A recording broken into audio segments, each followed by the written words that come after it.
일본은 한국보다 경제 대국이고 한국 경제 근간이 흔들릴 거라는 우려하는 목소리가 많았습니다. 지난주 월요일 주가가 폭락하자 IMF가 올 거라는 이야기까지 돌았습니다. 하지만 지금 상황은 일본이 결코 일방적으로 유리한 상황은 아닙니다. 한국 기업들의 충격이 적지 않겠지만 파급 효과가 오래가지 않을 것이라는 분석이 있습니다. 김현정 국가안보실 2차장은 12일 김어준의 뉴스공장에 나와서 이렇게 말했습니다. 일본에서 오는 전략 물자가 1194개가 되는데 자세히 살펴보니 우리에게 진짜 영향을 미치는 게 몇 개 되지 않는다는 것이었습니다. 결국 초기에는 우리 산업이 충격을 입을 수는 있겠지만 시간이 지나면 다급해지는 것은 일본이라고 주장했습니다. 수출 규제가 장기화되면 한국 기업들은 부품 소재 조달을 위해 다른 나라로 수입을 다변화하거나 국산화를 할 수밖에 없는데 일본은 현재 다른 수출국을 찾기 쉽지 않은 상황입니다. 일본은 한국에 수출을 못하면 대만이나 다른 국가에 하면 된다고 했지만 대만과 미국은 이미 난색을 표한 것으로 알려져 있고 만약 다른 나라에 수출이 가능했다면 왜 그동안 못했겠느냐는 전문가들의 지적이 있었습니다.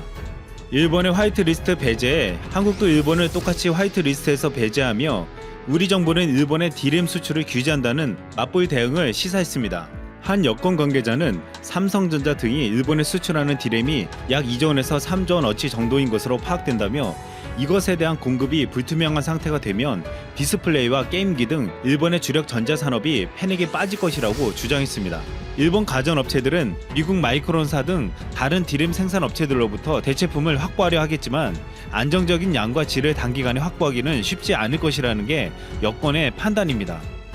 2019년 현재 일본은 강력한 기술을 기반으로 한 제조업 수출로 세계 4위의 무역 규모를 가지고 있고 1억 이상의 견실한 내수 시장을 바탕으로 세계 3위의 GDP를 지닌 경제 대국의 지위를 유지하고 있습니다.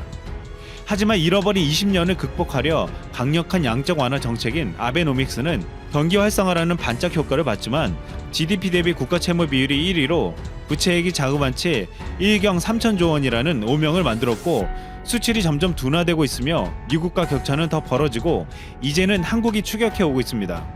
세계 수출액에서 한일 양국이 차지하는 비중은 각각 3.3%와 3%로 격차가 좁혀졌고 지난해 한국의 수출액이 6,011억 달러로 세계 5위를 기록했는데 4위 일본의 7,326억 달러를 바짝 뒤쫓고 있는 상황입니다. 청와대는 일본의 경제 도발은 한국의 경제를 견제하려는 목적도 있다며 세계 4위 수출국 지위를 두고 한일이 한 번은 정면 대결을 할 수밖에 없다고 본다는 이야기까지 나왔습니다. 지난해 우리나라는 5천만 인구의 1인당 국민소득이 3만 달러가 넘는 3050 클럽에 세계 7번째로 가입했습니다. 메모리 반도체와 조선업은 일본에서 1위 자리를 온 지 오래됐고 TV와 가전, 스마트폰에서 전통 강자 일본 가전기업들을 제쳤습니다. 2018년 일본 10대 전자회사의 영업이익은 삼성전자 한 개 기업의 절반에 불과했습니다. 그러기에 시스템 반도체까지 1위를 노리는 한국의 추격은 용인하지 않겠다는 일본의 의도가 보이고 있습니다. 이미 삼성은 이미지 센서의 초강자 소니의 뒤를 추격하고 있는데 1억 화소의 벽을 깨며 이미지 센서 신제품으로 세계 4위 스마트폰 제조사 중국의 화웨이와 계약을 체결했습니다.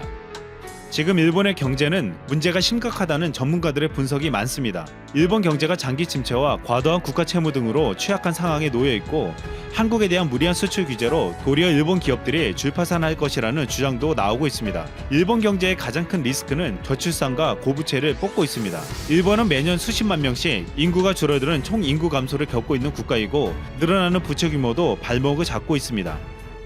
돈을 마구 찍어내 경기를 살리려 했던 아베노믹스의 결과로 재정적자 GDP 대비 국가 채무 비율이 230%에 이르며 미국이 기준금리를 인하하게 되면 상대적 엔고로 수출 경쟁력이 더욱 악화될 것입니다. 10월 일본 내 소비세가 인상되면 아베노믹스의 붕괴의 촉발자가 될 가능성도 배제할 수 없습니다. 여기에 아베는 준비 없는 한국에 대한 경제 도발로 일본 수출 기업들에게 피해를 입혔고 한국인들의 일본 여행 보이콧으로 지방 경제는 더욱 힘들어져 가고 있습니다. 국가 신용 등급에서도 S&P, 무디스 등 세계적인 신용 평가사들은 일본의 한국 대만보다 낮은 국가 신용 등급을 매기고 있습니다. 일본 경제는 현재 적신호가 들어온 상태입니다. 올해 상반기에 일본산 반도체 장비 소재 부품의 대한국 수출액이 66% 급감했고 덩달아 일본의 무역 흑자도 87%나 대폭 줄었습니다. 이는 미중 무역 전쟁의 탓이 컸지만 중국과 한국으로의 반도체 제조 장치와 철강, 자동차 부품 수출도 크게 줄은 게 일본 내부의 분석입니다.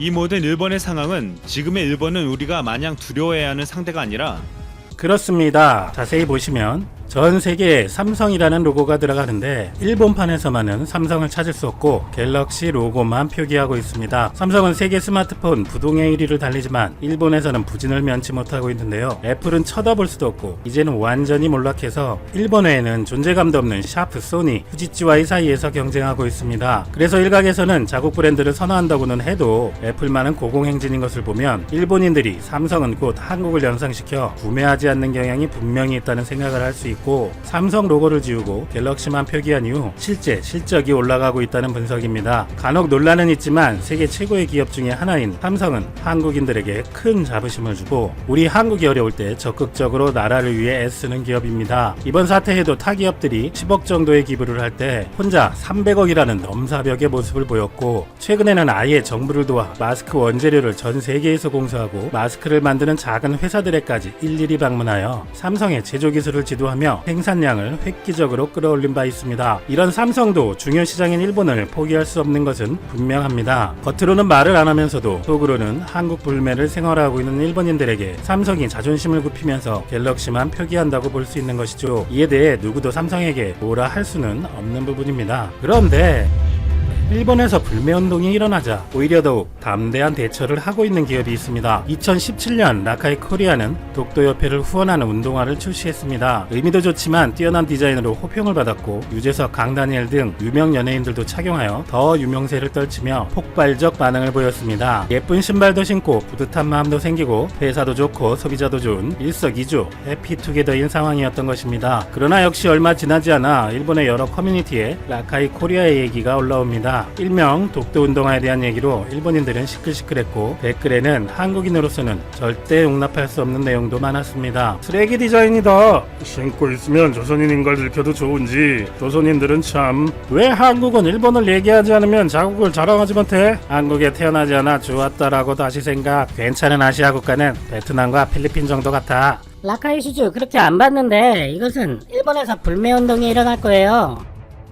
2020년 1월 재미 한국인 과학자 가족이 5년간 노력한 결과로 731 부대의 만행이 미국 연구윤리 교재에 실리게 됩니다. 일본 제국 731 부대가 살아있는 사람을 대상으로 여러가지 잔인한 실험을 했었던 내용입니다. 여기에는 많은 한국인, 중국인들 뿐만 아니라 우리나라 독립운동가분들도 포함되어 있으며 총 3천여 명의 희생자가 억울한 죽음을 당했던 가슴 아픈 역사입니다. 역시나 또 일본의 한 블로그에는 글이 하나 올라옵니다. 한국은 국제 관심을 전혀 끌지 못하고 일본 정부에서도 상대를 안 해주니 우길기나 후쿠시마 이야기를 들고 나오거나 또 이렇게 연일 일본 싫다는 말만 반복하고 있다. 일본의 노벨상 수상을 부러워하지만 조선인들은 남을 헐뜯는 일에만 능력을 발휘한다고. 731 부대를 다루는 이야기는 전혀 신빙성도 없는 창작일 뿐이다. 과연 우리가 거짓된 역사에 집념을 보이고 일본을 헐뜯기만 하는 걸까요? 이런 상황을 보다 못한 라카이 코리아는 2020년 3월 1일 바로 3일절에 일본 731 부대의 명백한 증거를 공식 홈페이지에 게재합니다. 심지어 못 알아들을 일본인들과 외국인들을 위해 4개국어로 설명을 해주고 있습니다. 패션 브랜드에서 왜 731 부대를 올리는 거지? 신발 파는 회사에서 이런 짓을 왜 하는 거야? 다른 나라에도 많이 팔던데 일본에서 일어날 불매는 두렵지 않은 거야? 독도 신발 때문에 모든 라카이 신발을 불매하겠다던 일본은 이번에도 불매운동을 하자는 이야기가 커뮤니티와 SNS에서 퍼지게 되는데요. 삼성도 두려워하던 일본에 아닌 척하던 불매를 넘어서 일본을 근거 없이 공격한다며 일본인들은 라카이 코리아의 불매를 외쳤습니다. 결국 라카이 코리아에는 생각지도 못한 일이 벌어졌습니다. 최근 여러 해외 언론사들은 라카이 코리아를 역사를 알리는 브랜드라며 극찬하는 보도를 하고 있는 것입니다. 731 부대의 만행에 대해 알리는 라카이 코리아에게 일반 소비재 기업으로서 이례적이다, 용감하다라는 놀라움을 금치 못하는 반응과 더불어 놀랍게도